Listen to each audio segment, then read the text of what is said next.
Well, thank you, Sue, and kia ora, everyone, and thank you for hosting us, Sue. I understand Connected Leadership does a lot of mentoring with women leaders, and that's just so important because if we start to talk about inequalities, there still are quite a few in that respect. You said you saw me just before I went off to Rwanda and New York, and you might recall that was actually followed by Hurricane Sandy. And I got lots of messages from New Zealand to say, are you okay in the hurricane, which flooded lower Manhattan? I said, yes, I'm in a safe place called Rwanda, which, which comparatively speaking was true at the time.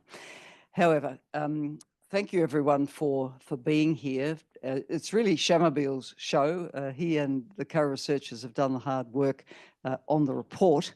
And let me thank the Tindall Foundation, the Todd Foundation, the J R McKenzie Trust for supporting the work. Shamubeel's already done a tremendous job in the interviews he did on Q&A last week with Jack Tame, and also the interview with Jamie Morton in the Herald, sadly soon not to be a science reporter at the Herald, and we really miss the work that he's been doing. But I think a lot of New Zealanders will probably find the results quite startling because they don't square with the self-image that we have. You know, when we read that only 51% of people in the survey saw New Zealand as a land of opportunity, isn't that a wake-up call? Don't we often think of ourselves as a country where anyone can achieve what they want? Well, that's not what Kiwis are feeding back in what appears to be quite a substantial survey, which has gone to considerable lengths to make sure that demographics in society are well represented.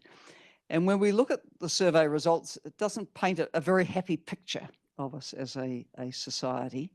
And we feel particularly unhappy when we see that we compare poorly with Australia, because we are quite competitive. I think the overall unhappy findings are reflective of several phenomena.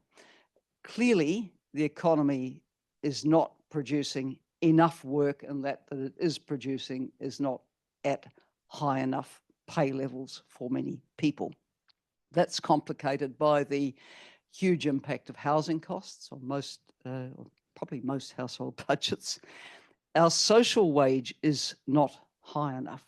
We don't do enough to even up the odds. And not time for big elaboration today, but there's a very good article in The Conversation online by Finlay MacDonald, who used to edit The Listener, on the Gini coefficient. That's the standard measure internationally of inequality and what it says about New Zealand. So there's a graph with a red line that says there we are on income inequality before tax and transfers.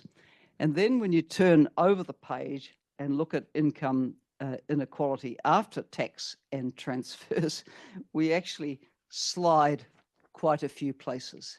In other words, if we look at who's doing well when you adjust for tax and transfers, you're going back to the societies like the North Europeans, which do a lot more on social wage and transfers to give people a better chance, despite incomes being lower. So associated, I think, with the relative deprivation levels which have risen in the society, a lot of people have become just a lot more cynical about what New Zealand has to offer us. There's less trust in institutions, which is quite worrying.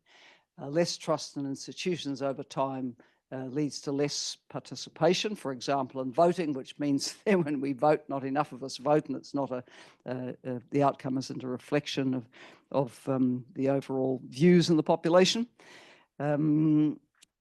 We see the global factors from affecting a lot of other countries like ours also playing a part.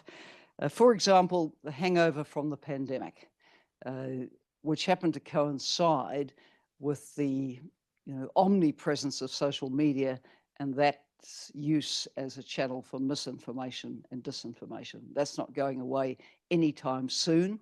And now, relating to the current political environment in the US, which really thrives on disinformation and misinformation, you're seeing the platforms like Meta basically stop their checking functions, right? They don't care what's there as long as someone's clicking and the ad revenue is coming in. So all of these are factors, I think, in driving unhappiness in the society. Now, a slightly sobering observation. Many years ago, when I was at UNDP, our division that looked at issues of poverty globally produced a report in which it made the observation that the more unequal a society is, the harder it becomes to do anything about it, because entrenched elites then have less interest in doing anything, and those who are left behind participate less and less. So that locks in inequality, and that's not a place that we want to be. So the mission of the Helen Clark Foundation these past 6 years has been to shine a light on the challenges which New Zealand is facing, and then to propose ways of addressing them.